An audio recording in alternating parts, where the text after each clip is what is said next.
Hello, welcome to the lecture.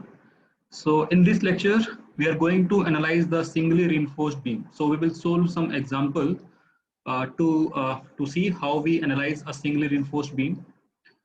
So this is the content that we will discuss. So in this, first we will see what is the analytical problem, and then we will see what are the various steps that we follow to analyze a singly reinforced beam section, and then we will solve three examples. In the first example, we will find out the MR of the beam. MR stands for moment of resistance or the strength of beam. And then in the second example, we will find out the moment of resistance and also the strength of beam in terms of the load carrying capacity of the beam, like how much load the beam can carry.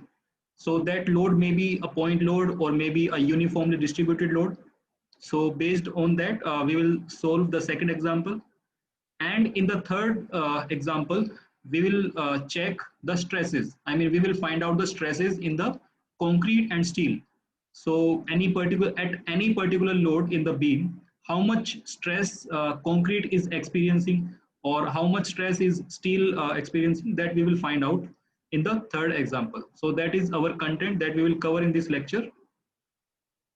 So first of all, we will get introduced with the analytical problem. In the previous lecture also, I gave you a glimpse of the type of problem that exists in the design. So in the design problem, there are two types of problem. One is analytical problem and the second one is the design problem.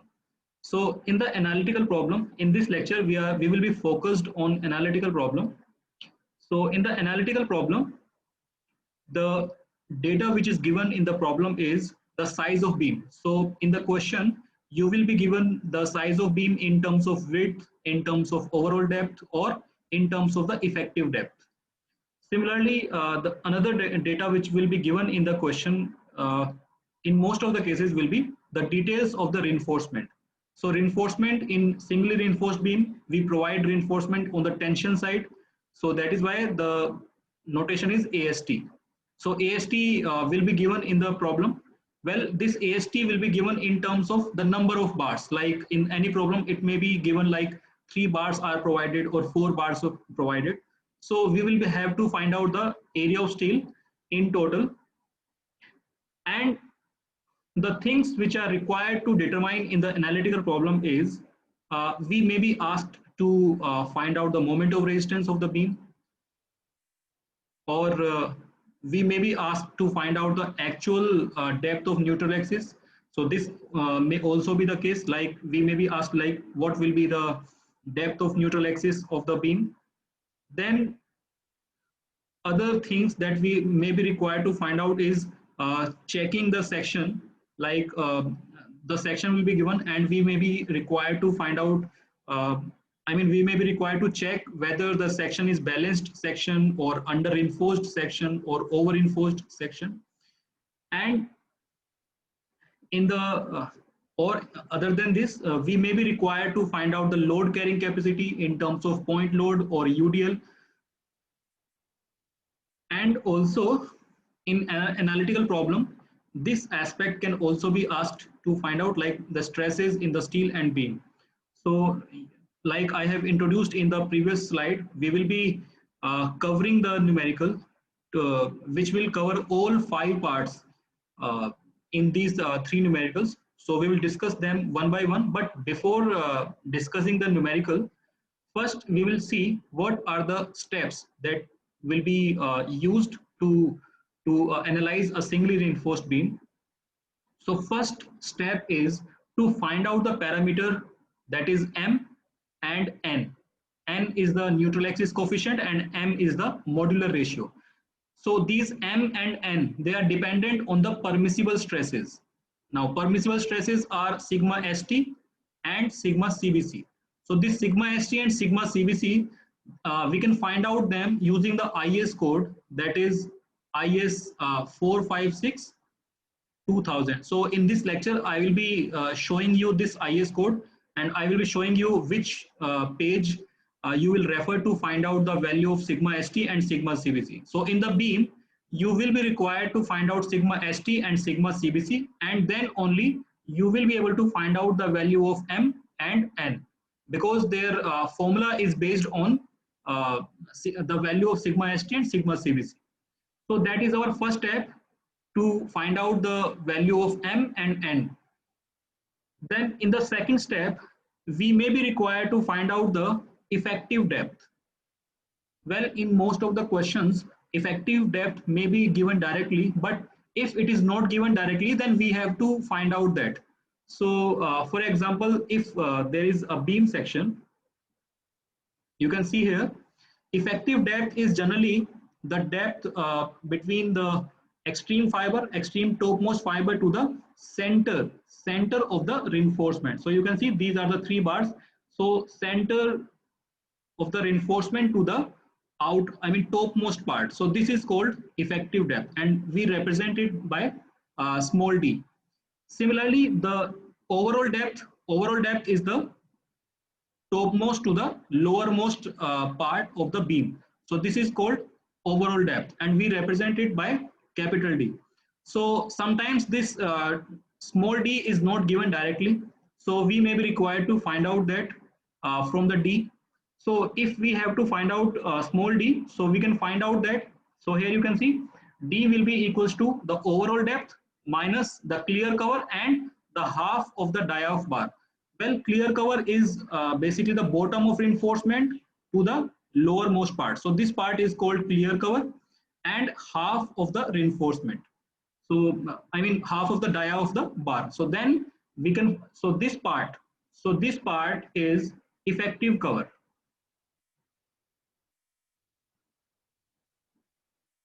So if the effective cover is directly given in the question, then we can directly deduct effective cover from the overall depth, then we can find out effective depth.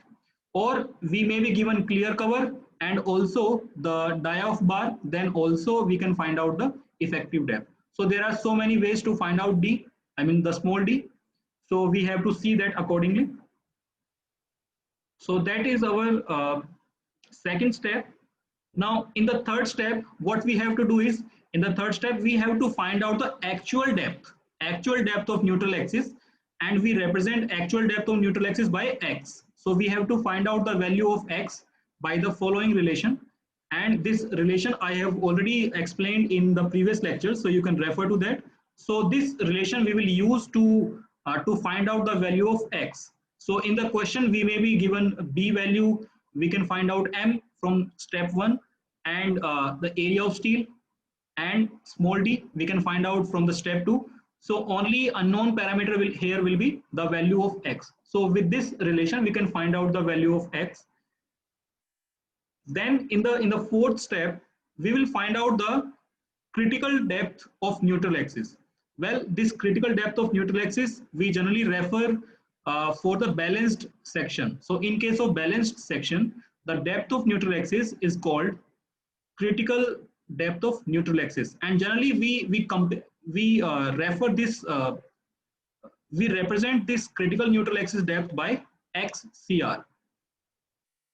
So in the fourth step we will find out xcr, and the formula that we use to find out the xcr will be n into d. Well, there n naught will be there.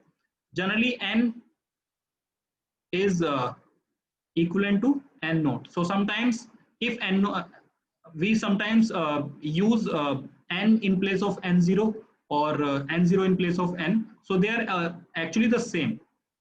So in case of xcr, we will find out using this relationship. We already know that n is equals to x by d. So from this relation, this formula is there. Then in the next step,